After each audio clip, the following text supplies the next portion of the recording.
বিশ্বনবী পাগলের মতো একবার হাউজে কাউসারে যাবেন, একবার সিরাতে যাবেন, একবার পুলসিরাতের দিকে, একবার হাউজে কাউসারের দিকে পাগলের মতো দৌড়াতে থাকবেন। তার কোন গুনাহগার উম্মত যাতে জাহান্নামে ঢুকে না যায়, সেদিন কেউ সুপারিশ করতে পারবে না বিশ্বনবী ছাড়া।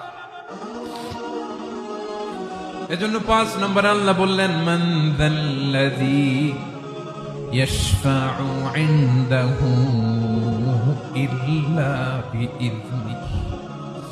কার সাহস আছে, কার এত বড় বুকের পাটা কিয়ামতের কঠিন দিন আল্লাহর সামনে দাঁড়িয়ে সুপারিশ করবে?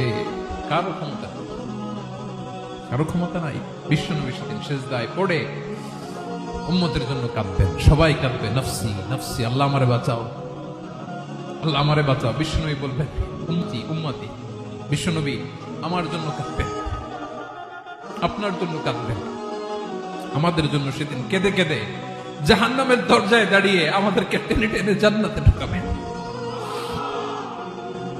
এজন্য এই বিশ্বনবীর ভালোবাসা যেন আমাদের হৃদয়ে ভরপুর থাকে। আমার ভাইয়েরা, প্রতি শুক্রবার বিশ্বনবীর উপরে বেশি বেশি যেন আমরা দুরূদ পড়ি। আমরা যখন বিশ্বনবীর সালাম দেই, দুরূদ পড়ি,